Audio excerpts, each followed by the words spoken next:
நாளைக்கு வந்து Australia England third test நாளைக்கு ஸ்டார்ட் ஆகுது. ஆசிஸ் வந்து பார்த்தீங்கன்னா இதில் வந்து கம்பல்சரியாக இங்கிலாந்து வின் பண்ணியே ஆகணும், வேறு வழியே கிடையாது. இங்கிலாந்துக்கு வந்து ஆஸ்திரேலியாவுக்கு வந்து இந்த மேட்ச்சு ட்ராப் பண்ணாலே கப்பு வந்து அவங்களுக்கு தான். இங்கிலாந்து வந்து ஒன்றும் பண்ண முடியாது.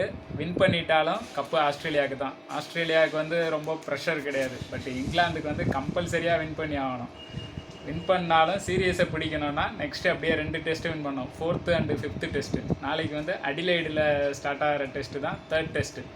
இதுக்கு வந்து பார்த்திங்கன்னா ஆஸ்திரேலியாவுடைய டீம்லாம் அனௌன்ஸ் பண்ணிட்டாங்க. அதில் பார்த்திங்கன்னா இந்த வட்டம் வந்து கமின்ஸ் அவர் தான் கேப்டனு. அந்த டீமுக்கு திரும்ப ரிட்டர்ன் ஆகியிருக்காரு. அவர் வந்து வந்துட்டார். அவரும் பார்த்திங்கன்னா நார்தன் லைன் ஸ்பின்னர், அவரும் வந்து பிளேயிங் லெவனில் வந்து இவங்க 2 பேரும் இருக்காங்க உள்ளே வந்து. இதுக்கு பதிலாக பார்த்தீங்கன்னா டக்கட் அப்படின்னு ஒரு பவுலரும் நாசீர் அப்படின்னு ஒரு பவுலரும் 2 பேரும் பதிலாக வந்திருக்காங்க. கவாஜாவுக்கு வந்து ஆஸ்திரேலியாவில் வந்து இந்த வட்டம் இடம் கொடுக்கல. அவருக்கு பார்த்தீங்கன்னா எப்போயும் போல் டிராவிஸ் ஹெட்டும் ஜாக் வேதரும் தான் ஓப்பனிங் வந்து இறங்க போகிறாங்க. அவங்க 2 பேர் தான்.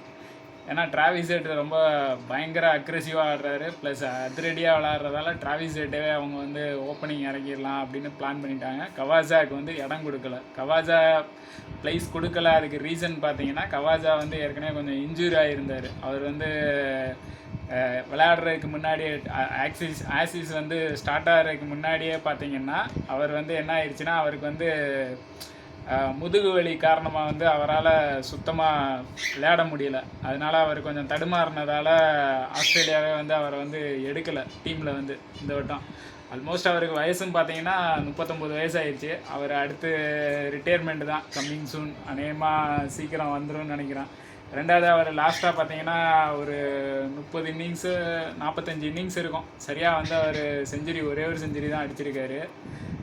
ரொம்ப நல்லாலாம் விளாட்ல, ஆவரேஜும் கம்மியாக தான் வச்சுருக்காரு. அதனால் அவங்க வந்து கவாஜாவை கொஞ்சம் அப்படியே என்ன சொல்கிறது, டீமை விட்டு விலகி தான் வைக்கிறாங்க அவங்க வந்து.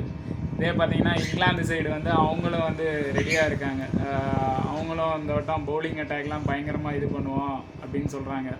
அவங்க பார்த்திங்கன்னா லாஸ்ட்டாகவே ப்ராக்டிஸ்லாம் வந்து ரொம்ப சரியாக பண்ணலை அப்படின்ட்டு ரொம்ப அவங்க அந்த பேஸ்பால்னு சொல்லி ஆடுவாங்க, அந்த பேட்டிங் இது கூட அவங்ககிட்ட வந்து கிடையாது. அது வந்து ஆஸ்திரேலியா அந்த வட்டம் எடுத்துக்கிட்டாங்க கம்ப்ளீட்டாக. அவங்களுடைய அந்த அக்ரெசிவ் இதுங்கிறது கிடையாது சுத்தமாக. அவங்களுடைய பேட்டிங் வந்து இந்த ஆசிஸில் கம்ப்ளீட்டாக ஃபெயிலியர். இங்கிலாந்து வந்து யாருமே வந்து ஒரு டஃப்பாகவே ஆடலை, ஃபைட்டே பண்ணலை, ஈஸியாக ஃபஸ்ட் டே கொஞ்சம் நேரம் மட்டும் கொடுத்துட்டு அடுத்து பார்த்தீங்கன்னா பேட்டிங்கை வந்து கம்பல்சரியாக அவங்க வந்து மிஸ் பண்ணிடுறாங்க அப்படின்னாங்க. பட் பென் ஸ்ட்ரோக் வந்து என்ன சொல்லியிருக்காங்கன்னா, நாங்கள் வந்து இந்த வட்டம் ப்ராக்டிஸ்லாம் ரொம்ப நல்லா பண்ணியிருக்கோம், ரெடியாக இருக்கோம், தேர்ட் டெஸ்ட்டு கண்டிப்பாக நாங்கள் வின் பண்ணுவோம் ஆஸ்திரேலியாவை அப்படின்னு சொல்கிறாங்க. பட் நாளைக்கு காலையில் மேட்ச் ஸ்டார்ட் ஆகும். பார்த்தீங்கன்னா எப்பயும் போல் நாளைக்கு வந்து இயர்லி மார்னிங் நம்ம இந்திய டைம் படி 5:30 ஸ்டார்ட் ஆகிரும். 5:30 மேட்ச் வந்து லைவ் ஆயிரும். அதுலேருந்து மேட்ச் ஸ்டார்ட் ஆகி அப்படியே போய்கிட்டு இருக்கோம். கம்ப்ளீட்டாக பார்த்தீங்கன்னா அடிலைடு வந்து ஸ்பின் ட்ராக். இது வந்து இதில் வந்து நல்லாயிருக்கும் விளையாடுறதுக்கு. 2 டீமுக்குமே ரொம்ப ஃபைட்டிங்காக இருக்கும். ஏன்னா அங்கிட்ட ஆர்ச்சர் இருக்கார், இந்த பக்கம் வந்து கமின்ஸு, மிட்டில் ஸ்டார்ச்சு. ஹேசல்வுட்டு கிடையாது. ஹேசல்வுட்டு ஆல்ரெடி இந்த சீரியஸ்லேருந்து விலகிட்டார். அவர் கொஞ்சம் இன்ஜூர் ஆனதால் அவரும் விலகிட்டார். அதே மாதிரி இங்கிலாந்து சைடும் பார்த்தீங்கன்னா மார்க்வுட்டும் கிடையாது, அவரும் கொஞ்சம் விலகிட்டார். அதனால் அந்த வட்டம் கொஞ்சம் ஃபேஸ்க்கு பார்த்தீங்கன்னா இங்கிலாந்தில் கொஞ்சம் கம்மி தான். பட்டு இருந்தாலும் அவங்க ஃபைட் பண்ணுவேன்னு சொல்கிறாங்க. அது எந்த அளவுக்கு இருக்குன்னு எனக்கு கரெக்டாக தெரில. பட்டு என்னதான் இருந்தாலும் ஆஸ்திரேலியா வந்து பயங்கர ஃபார்மில் தான் இருக்காங்க. ஹோம் கிரவுண்டு வேறு. ஆஸ்திரேலியாவை நீங்கள் ஈஸியாலாம் இது பண்ணிட முடியாது. யாரும் டக்குன்னு இது பண்ணிடலாம் அப்படின்னா அந்தளவுக்குலாம் பண்ண முடியாது. அவங்க வந்து எப்பயுமே ரொம்ப அக்ரெசிவாக ஆடக்கூடிய ஆள். ப்ளஸ் அவங்க சான்ஸ் லைட்டாக மிஸ் பண்ணிட்டீங்கன்னாவே கேமை வந்து முடிச்சுட்டு போய்கிட்டே இருப்பாங்க. அவங்க வந்து அதெல்லாம் யாரும் இதெல்லாம் பார்க்க மாட்டாங்க. எந்த ஒரு இண்டிவிஜுவலாக ஒரு பிளேயர், சிங்கிள் பிளேயர் நினச்சா விட கேமை மாற்றுவாங்க. அவங்க வந்து ஓப்பனிங் ஃபஸ்ட்லேருந்து லாஸ்ட்டு பிளேயர் வரைக்கும் யாராக இருந்தாலும் சரி கேமை எப்படினாலும் மாற்றுவாங்க.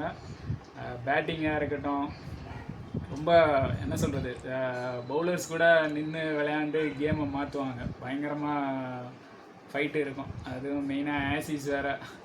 அதனால் இதில் என்ன சொல்கிறது, ஃபஸ்ட் டெஸ்ட்டு நீங்களே பார்த்துருப்பீங்க, ஆஸ்திரேலியா வின் பண்ணதும் சரி, செகண்ட் டெஸ்ட்டும் பார்த்தீங்கன்னா ரெண்டுமே வந்து ஆஸ்திரேலியா வந்து ரொம்ப ஈஸியாகவும் சரி, ரொம்ப ஃபைட்டு பயங்கரமாக. இங்கிலாந்தால் சுத்தமாக அதில் தாக்கு பிடிக்கவே முடியலை.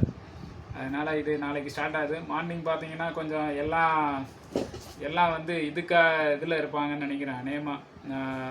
கொஞ்சம் என்ன ஆச்சுன்னா அந்த 2 days முன்னாடி வந்து ஒரு ஷூட்டிங் ஒன்று நடந்தது. ஷூட் பண்ணி பீச்சில் வந்து அங்கே இதானதுக்காக பாலஸ்தீன மக்களுக்காக வந்து நாளைக்கு காலையில் கொஞ்சம் 2 பேரும் அதுக்காக என்ன சொல்கிறது இதெல்லாம் பண்ணுறாங்க. கொஞ்சம் 2 டீமும் கொஞ்சம் கொடியெலாம் இதாக அறக்கம்பத்தில் விட்டு அவங்க கொஞ்சம் மரியாதையெல்லாம் செலுத்துகிறாங்க அந்த இதில் உயிரிழந்தவங்களுக்காக. இதில் பார்த்தீங்கன்னா கவாஜா வந்து ரொம்ப ஏற்கனவே அவர் கொஞ்சம் ப்ராக்டிஸ் அப்போயே பார்த்தீங்கன்னா அவர்லாம் காலில் போட்டிருந்த ஷூலேயே சம் வாசகம்லாம் எழுதியிருந்தது. அதில் வந்து பார்த்தீங்கன்னா ஆல் லைவ்ஸ் ஆர் ஈக்குவல் அப்படின்னு சொல்லி போட்டிருந்தார். எல்லா உயிர்களும் வந்து சமம் அப்படின்னு சொல்லி அவர் வந்து போட்டிருந்தார், எழுதின மாதிரி ஒட்டியிருந்தார். அதை கூட ஐசிசிஐ வந்து அதெல்லாம் பண்ணக்கூடாது, இந்த மாதிரிலாம் விளையாட்டுங்கிறது வேறு, நீங்கள் மற்றபடி எதையும் வந்து கிரிக்கெட்டுக்குள்ளே இதெல்லாம் எடுத்துகிட்டு வரக்கூடாது அப்படின்னு சொல்லி இதுக்கு கடுமையான கண்டனங்களும் தெரிவிச்சிருந்தாங்க, எல்லாம் பண்ணியிருந்தாங்க. பட் ஆனால் பார்த்தீங்கன்னா ஆஸ்திரேலியாவில் கம்மின்ஸ் வந்து அதை வந்து ரொம்ப வரவேற்று நாங்கள் வந்து அவருக்கு கொடுக்குறத ரொம்ப இம்பார்ட்டண்டாக இருக்கிறோம். ஏன்னா எல்லா உயிர்களும் சமம் அப்படின்னு சொல்லியிருந்தார். அதுக்கு வந்து நாங்கள் வந்து ரொம்ப ஆதரவு தெரிவிக்கிறோம், அதெல்லாம் ஒன்றும் தப்பு கிடையாது அப்படின்னு சொல்லி கம்மின்ஸ் வந்து அதுக்கு ரொம்ப என்கரேஜாக தான் பேசியிருந்தார். அதுக்கு ரொம்ப சப்போர்ட்டாகவும் ரொம்ப இதாக தான் சொல்லியிருந்தார்.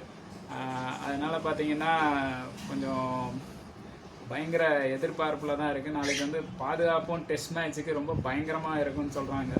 ஏன்னா லாஸ்ட் வீக் நடந்ததால் எல்லாமே ரொம்ப கண்ட்ரோலாகவும் சரி, ஆஸ்திரேலியாவே ஃபுல்லாக கிரவுண்டெலாம் ரொம்ப பாதுகாப்புலாம் தீவிரமாக இருக்குன்னு சொல்கிறாங்க. ஏன்னா ஃபேன்ஸுக்குள்ளே யாரும் எந்த இதுவும் பிரச்சனை எதுவும் வந்துடக்கூடாது, கிரவுண்டில் ஏதாவது பிஹேவியர் யாரும் எதுவும் வந்துடக்கூடாதுன்னு சொல்லிட்டு பயங்கர இதாக இருக்குன்னு.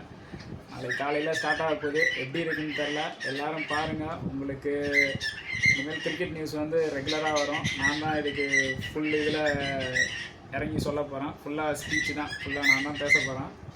போக பார்க்கலாம். அப்படியே ஒவ்வொரு டீமு பிளேயர்ஸு எல்லாமே எனக்கு தெரிஞ்ச எல்லாத்தையும் வந்து நான் வந்து இனிமேல் அப்படியே ஷேர் பண்ண போகிறேன். கிரிக்கெட் நியூஸ் வந்து கம்ப்ளீட்டாக ஷேர் பண்ண போகிறேன். உங்களுக்கு டெய்லி நியூஸ் வேணும் அப்படின்னு வேணும்னா என்னை சப்ஸ்கிரைப் பண்ணிக்கோங்க. ஓகே, இன்றைக்கி தான் இதுதான் என்னுடைய ஃபஸ்ட்டு வீடியோ. பார்க்கலாம் எந்த அளவுக்கு போகுது என்ன ஏதுன்னு. ஓகே.